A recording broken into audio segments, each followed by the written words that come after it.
Hey guys, so today we are preparing for our shelf life trial that's kicking off on Friday. So the guys are preparing a load of our blends and we're going to be running them through our pasteurisation process. So yeah, hope you like it. There was quite a debate over what was best when it came to clementines. We used juicer number 1, let me introduce you to the Santos. We then used juicer number 2 just there, and each time it takes about half an hour to juice them. The yield is not so good. A box equals 4.5 kilos of juice. So last week I had everybody sit down and peel clementines, like I'm just doing. And we used the centrifugal, which is right behind you. The yield per box was 5.5 kilos of juice. So even though it's slightly longer, we get better yield. And yield meaning more juice, which makes ultimately equals I will spend less time peeling, less time juicing the clementines than we would using with a small juicer. Katy wins. So how long does it take you to get through A box? Yeah. Just under 40 minutes, if I don't talk. If I don't talk or do something else, I think, Just quite different though from the 9 minutes. Oh, that he was doing, yes. But 9 minutes was actually a very optimistic timing, because I've tried it myself and I was never getting under 20 minutes. Then the reason why is because I was squeezing. As I pressed it down, I would move it in my hand to cover pressure from the clam everywhere.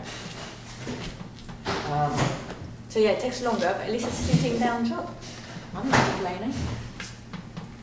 Yeah, I think the heat treatment is the way forward for us. We're starting to try to get our products further afield. And that means that there is a period of time between when it's produced to how it's stored in our warehouse and through transport and then being stored in somebody else's warehouse and the customer eventually getting it.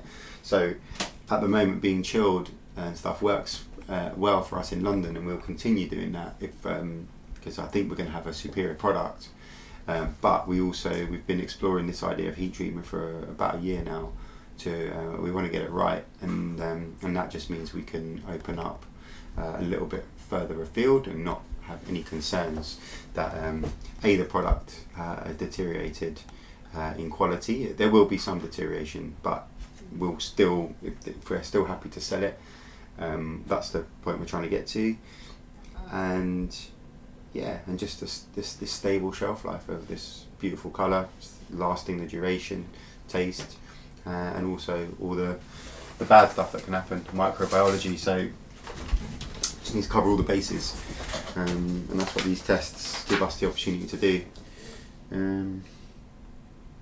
I'm sure our recipes are changing all the time, so we're constantly trying to find better ways of doing stuff and making improvements. And like I said, we want to get the sugar down over time. People's palates are going to start to change now with the sugar tax. We're not affected by sugar tax because we're still such a tiny producer, but people's palates will start changing, and it's exciting that we will start to hopefully as a society evolve that way. We need to be ready to make sure our products are in line with that and still tasting amazing as people's palates change. So yeah, this, when I used to have 2 sugars in my tea years ago and then I was like, this is not healthy, so you drop it to 1 and then you drop it to none, and you can just make that transition. Your palate adjusts, and now if you put sugar in my tea, then you're really sensitive to that. So that's what's going to happen with society, I think, as everyone across the board is putting less sugar into soft drinks and stuff that people are drinking. We just need to move with that transition as well with our products. So it's exciting that we're starting to do that with this, but there's definitely more work that needs to be done on that. Do you think what's actually happening? Do you think people will have that much of a dramatic effect? Yeah, that example I gave you with the tea, that happened over a few weeks for me, from having 2 sugars to no sugar, and then actually not liking the fact that there was sugar in my tea if someone snuck some in. So if that can happen as dramatically in that period of time for something you drink regularly, I think it will. Yeah, maybe I'm exaggerating a little bit. Maybe it will happen over a course of, it's not going to be a case of weeks. It's going to be a case more of years, I guess, within a year, 2 years, I think. But I think so. I mean, Coca-Cola haven't changed their recipe at all. But I think more broadly across the market, and particularly in the booze industry, with stuff like the tonic waters of this world and all the soft, like sparkling spritz stuff, all of that stuff's will have an impact, and people won't tolerate overly sweetened stuff over time. It won't be pleasing to them anymore. So I think so. Yeah. Okay, so I'm treating the Tangled Root that we're doing today. We're putting less sugar than normal, and I guess that's to see if the heat treatment is better with less sugar. Because last time we tried it was too sugary to the taste because of the heat treatment. So we're removing a bit of sugar from that. Same for the clams, we're going to put less sugar in there. Rhubarb and strawberry is also a flavour we're doing on heat treatment. And finally the pomegranate and spiced pear with, again, less sugar than we normally put. You see, you make all those blends today? Yeah, we've got Charlie, and he's really fast. He's a Superman. These still experiments of heat treating then, or have you done this before? Yeah, experiments indeed. It's to become to be able to distribute to redistributors. Redistributors want a minimum of 6 months shelf life. At the moment we've got 6 weeks officially, 2 months on our products. So that's with that in mind. Right, I'm just about to put the Tangled Roots together. I need 7 kilos of ginger, 7 kilos of water, 12 kilos of sugar, 18 kilos of lemon, and 80 grams of ascorbic acid. This should take me about 10 minutes. Then the filling of the bottle. I need to fill in 43 bottles, half an hour, and then I'm putting it in here.